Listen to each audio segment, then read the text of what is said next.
Peace, Power, and Profit. This is your neighborhood financial advisor, Chris Woods. And today we're going to talk about business entities to help you choose the best one for you and your business. All right, so let's start with number one, the easiest one and the one most of us start out at in the beginning, and that is a sole proprietorship. Easy to set up, doesn't cost you anything. Maybe, you spend money on marketing and things like that, but this is operated by one person and you are not really separate from the business. You and the business are the same, basically. You got full control. You have unlimited liability, though. Unlimited. So everything is on you. Debts, obligation, anything that happens, you're responsible for it. It's a pass-through taxation, and then you report this on a Schedule C on your personal tax return. So yes, you will have to report this to the IRS. So how are you going to have a business yet you don't report what you make from it? We got to do that. Pretty simple to establish, very cost effective as well. Don't have to really spend any money to establish yourself. And of course, you got complete control. The only bad part about this is you have responsibility for everything. And if you happen to die or anything happens to you, then that's it. It's gone forever. So that's a part of being a sole proprietorship, a sole proprietor. Number two, general partnership. This is a business owned by two or more general partners, meaning that both of you or all the individuals involved are responsible for what happens to the business and the management of the business. So it's kind of the same as a sole proprietorship, except that you have multiple people in this business. You still got the same pass-through taxation. You still have unlimited liability, and you have to manage this business with other people. So that could be a conflict of interest. Also, you report or you put this on your personal tax return on a Schedule K1, not a Schedule C for this, Schedule K1. So remember that. Same, you can easily formate this. You have to have a written agreement with these general partners. How many ever partners it is, y'all do have to sign an agreement and, basically turn this in. And it's not really expensive to set this up. Share is basically you sharing the business with other people, and y'all all have responsibility to manage and keep the business up. Same thing with debts and obligations. Y'all all have to take care of that. It's, unlimited liability at the end of the day, and, y'all are binded. So that's a general partnership. Pretty simple, nothing complicated. Next, number three, limited partnership. So now this is more complex. So now you have a general partner and a limited partner. This type of entity is different than a general partnership where you had all general partners. Now you add the limited partner in this business entity. So the limited partners are basically passive investors. They just invest in the business. They don't manage. They just put the money in, basically. That's it. You're limited to that. They have limited liability on their end because they're just investors. And you, as a general partner of this business, you still have unlimited liability. It means you're responsible for everything, for managing the business, the debts and obligation. Nothing changes here except for the limited partner in this entity. So when you form in this business, you do have to register with the state. So that makes it a little bit more complex because you're adding a limited partner in this business. And anytime you're dealing with a business or any type of investments, the state, the government, they need to be involved so you don't defraud the investors. So this makes it a little bit more complex where you have to register and then, go from there. Advantages, limited partners receive limited liability or liability protection. And then it's easier to raise capital for this business as well. So you get more investors in and to help you grow the business. With, the other ones, you're limited to that.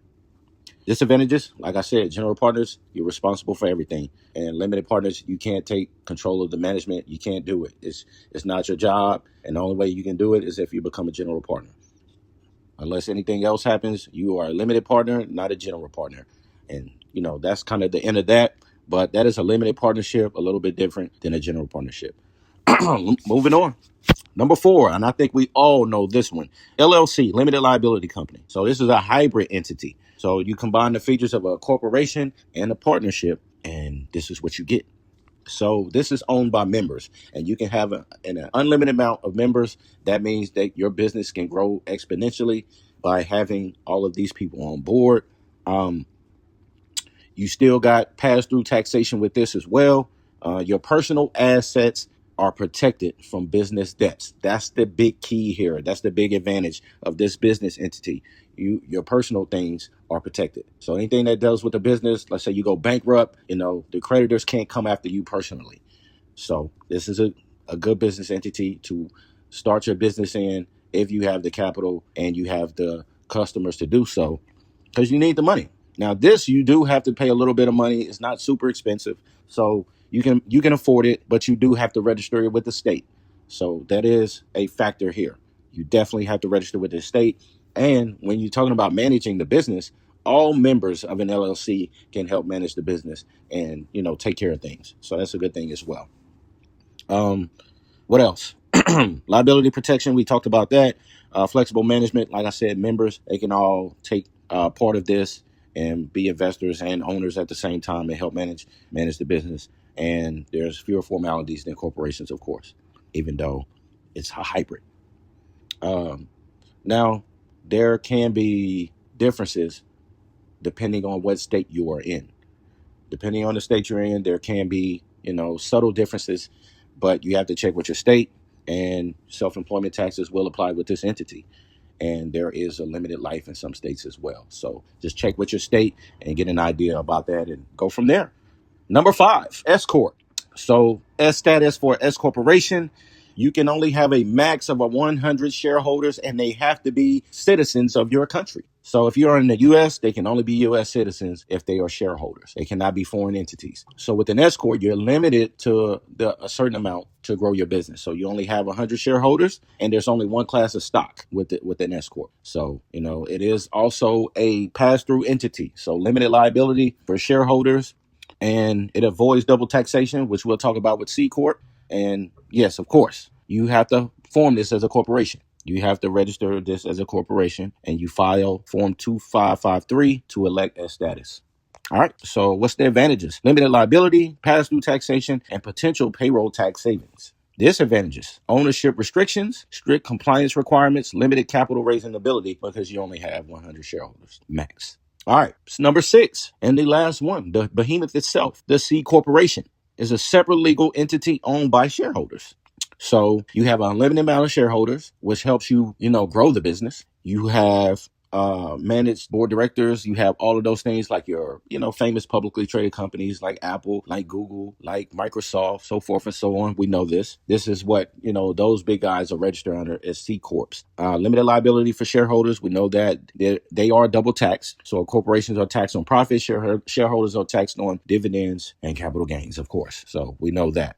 So this is complex to, formulate when it comes to trying to get this business incorporated. It's complex because, again, you're dealing with the public. You're dealing with retail people. You're dealing with investors. So that's always going to make it complicated. There's going to be a lot of disclosures, compliance, and things like that to set this business up. And it can be costly as well. So, and they're heavily regulated, of course. The advantages here, you got, an abundance of liability protection and an unlimited amount of capital to be raised because of the amount of people that can pour into your business and put their money in. In exchange, you give them stock.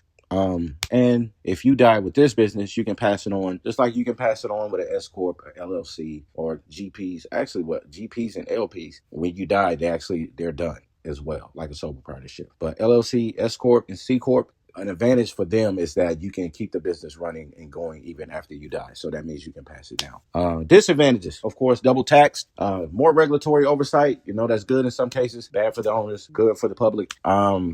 Of course, this is a costly business entity, but you got to pay the cost to be the boss. And so that's your C Corp. That's your 6 business entities. You find out where you want to be in those different business entities, and then you run it. If you need help setting it up, I am a financial advisor. I am licensed to do this. Please reach out to me, and I can help you the best way I can. All right. Talk to you guys later. Peace.